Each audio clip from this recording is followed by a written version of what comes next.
It just takes 6 steps to become a licensed real estate agent in any state, and in most countries, it's a very similar process. It took me 6 weeks to go from I might get my real estate license to licensed.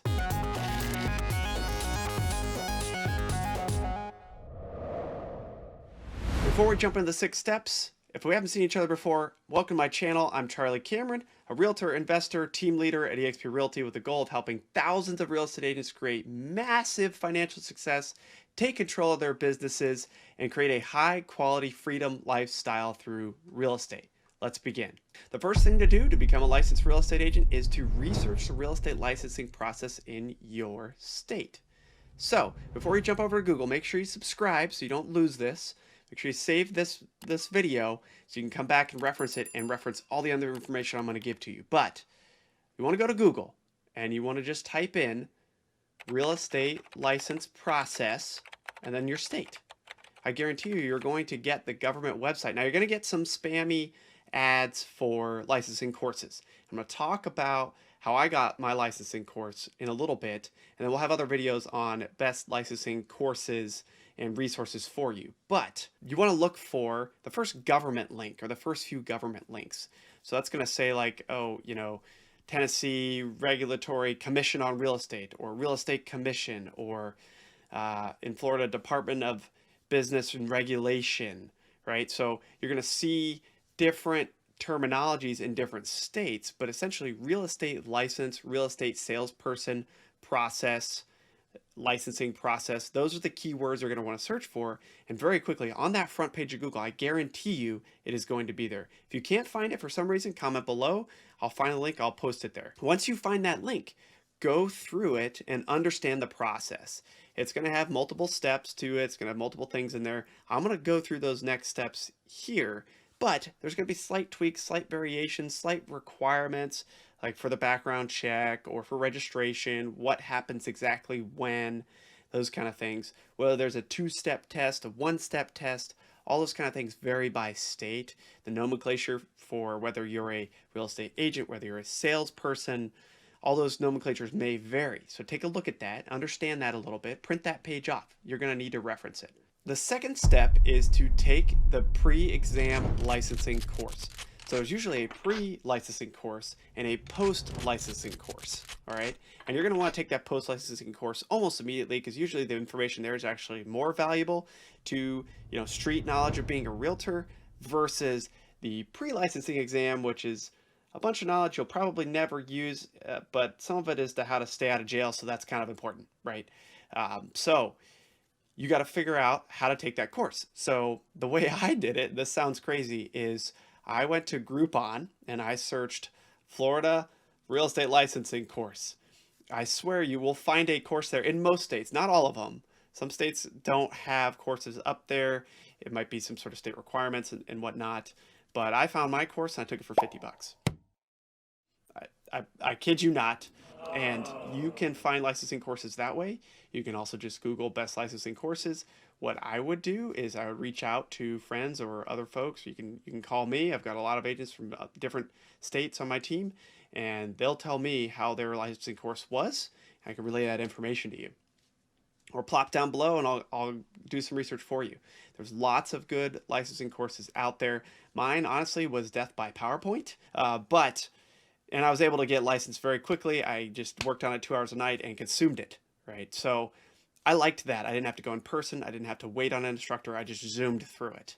That's not always great for everybody, but I think in today's day and age, that kind of virtual training environment is starting to become the new norm, and we're getting better and better at it. So that second step, right? Take that pre-licensing course. Then the third step is to perform the pre-licensing activities. What does that mean? Didn't you just tell me to do the course?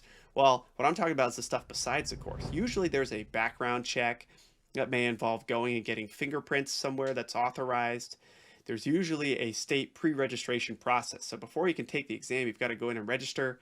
That way, when you finish your course with whoever that is, and you finish your background check, all that information gets filtered up, it gets attached to your registration, and the state can go, okay, I've got the couple things I need from you. I've got your information. I've got that you passed the course and you passed the test, the final exam with that course, and I've got that you passed the background check. Now I'm going to authorize you to go take your exam or exams. right? Your actual official exams. That course you took did not have the official state exam typically. Those are usually separate. So you do that part, and so now you've done all the things. You've passed the course, you've done your background check, you've done your registration. Now what? The fourth step is to go destroy and crush and pass the state real estate license exam. All right. Now, maybe, like I said, it may be a one-step, it may be a two-step exam. There's lots of good study resources out there. I've got a couple videos on studying for the test, what I did, what I think works for a lot of people. So go check that out. But essentially, you just need to study. You're basically going to use most of that content from that course you took, especially focusing on the things you missed. Study, study, study, take the exam. Don't be dismayed if you don't pass on the first try. Most people do not. It's okay. Just keep trying, just keep studying, work on it. You will pass it. So congratulations, you passed your exam, and it's on to step 5, which is joining your local multiple listing service, or better known as MLS. Now, why does this come before joining a brokerage? Now, in many states, you could do one or the other. You can join a brokerage and then join your MLS. However, usually you can't fully onboard with a broker unless you've finished onboarding with a local MLS. And that's for 2 reasons. Many brokers want you to be attached to an MLS, and they want you to be a realtor, which is usually combined with your MLS membership. So if your broker wants you to be a realtor, they want you to be attached to an MLS, they're going to have to do that step, to complete your onboarding with your broker. So you might as well do it first. The second reason for joining an MLS prior to joining a brokerage is if your brokerage provides tools like a CRM website that has listings from your MLS. So you have a website now and it shows your listings from your MLS, any listings from your MLS, but the website makes it look as though those are all your listings. Then it's like your own little Zillow. They need to know which MLS to associate with that website. So, for example, at EXP with ǩķʰʰČʰ, I've got my crushitwithcharlie.com website. You can go there and see those listings are there. So just in case you don't know what an MLS is, the MLS is the multiple listing service. That's where houses are actually listed. They're not actually listed on Zillow unless they're for sale by owners, okay? Zillow pulls all their information from all the hundreds and thousands of MLSs all around the country. So that's where the listings are actually held. That's where you'll need access to schedule showings, to list properties. As a realtor, you've got to have access to the MLS. You're gonna have to, or you can't do this job. So you've got to join one. You're gonna want to join the one in the area that you plan to work. So if you live in one place, but you really want to do all your business in another, you might want to look at the MLS that's right there. Now, oftentimes, an MLS will have a partnership with the local ones that'll give you access to those as well. So kind of do that research and check that out. Now, before we move on from step 5, the local MLS, we've still got to talk about the Realtors Association. So normally, an MLS is tied to a local association of realtors, which is tied to the state association, which is tied to the National Association of Realtors, or NAR. Now, when you join a local MLS, it's usually also when you become a realtor for the first time, locally, statewide, and nationally. So when you do that initial sign up, it's going to be a little hefty. You've got all these fees and stuff, but when you sign up for your MLS, you can sign up usually for all your realtor stuff at the same time. So if your broker wants you to be a realtor, and most real estate agents do opt in to become realtors because it's hard to explain why you're just a real estate agent and not a realtor. Long story there, we can talk about that another time, but typically people become real estate agents and then also realtors, and then you can call yourself a realtor, and it comes with additional code of ethics and things like that. And a lot of additional benefits as well. So now that you've chosen a local MLS to join, you've joined that, you've joined the Realtors Association if you decided on that piece as well.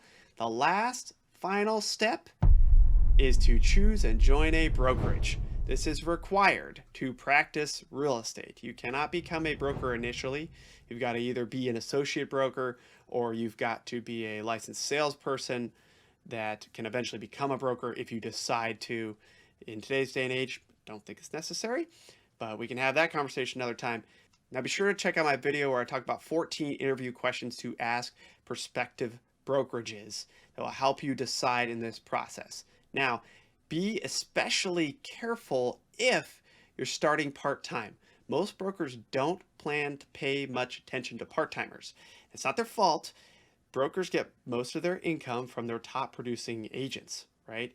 So why are they going to spend all their time on a part-timer they don't feel is very committed? What I encourage you to do if you're a part-timer, spend a little bit more time. I'm going to have a whole part-time series on my channel as well. Understand that there are brokers out there that will give you the exact same training, support, materials, mentorship, masterminds, and additional support, regardless of your status at the company, right? They don't care if you're a top producer, you've never sold a house, you get all the exact same attention, broker support, and everything. That's what I encourage you to look for if you're a part-timer. Now, I skipped over a very important part of this whole process, which is studying for the exam.